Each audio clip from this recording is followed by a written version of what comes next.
waziri wa nchi afisi ya Rais Ikulu, ambaye pia ni kaimu waziri wa afya hapa Zanzibar, Mheshimiwa Saada Mkuya Salum, amewataka watendaji wa taasisi ya wakala wa vyakula na dawa visiwani Zanzibar ZFDA kuwa waadilifu katika kazi zao. Akizungumza katika hafla ya kuadhimisha miaka 20 ya taasisi hiyo visiwani Zanzibar, Mheshimiwa Saada Mkuya Salum amesema kazi hiyo ya kusimamia vyakula na dawa inahitaji umakini wa hali ya juu ili kulinda afya za wananchi, kama hapa anapoanza kuongea.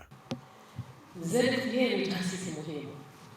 Kama unavyojua, binadamu anaweza kukosa mambo mengine, lakini chakula ni kitu muhimu sana. Sasa watendaji mnatakiwa lazima muwe weledi wa kufahamu majukumu yenu. Nyinyi mnashughulika sana na watu na welfare yao. Kwa hiyo weledi, kutambua nini unafanya, it's very important.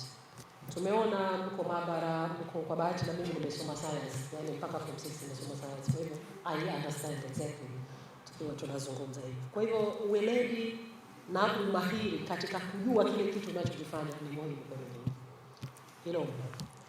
Lakini umakini, kwa sababu once unapoona kuna kitu pengine hujakiona au umekiona, kwa hivyo unatakiwa uwe makini. Kama kutakuwa kuna kitu ambacho wewe kitakupitikia, manake kikishakupewa kibali cha kuingia kwenye soko, manake you are responsible kuwa makini kama kutakuwa kumetokea athari huko. Kwa hiyo naomba niwakumbushe, najua mko makini, lakini naomba niwakumbushe, wakati tunasherehekea miaka 20, mjue mna jukumu zito sana mmelibeba katika mabega yenu, jukumu ambalo linahusisha maisha ya watu pamoja na vitu vingine, uhai wao. Lakini uaminifu ni jambo muhimu kweli kweli. Kwa tunazungumza na mkemia hapa kwa famasia, anasema kufanya kazi ZFDA kunahitaji uadilifu wa hali ya juu sana, kwa sababu mfano msebopa yako unaleta kontena zako 5-6, ndani kuna chakula na hao wanatakiwa wakifanyie analysis, ndani wameona hichi chakula hakifai kwa kwenye soko.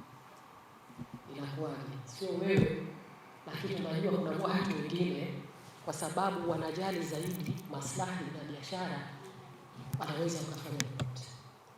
Mfanya biashara hashindi akakuletea burungutu na mapesa akakwambia thibitisha ile, kwa sababu anajua hata ile pesa atakayokupa atairejesha kwenye biashara yake.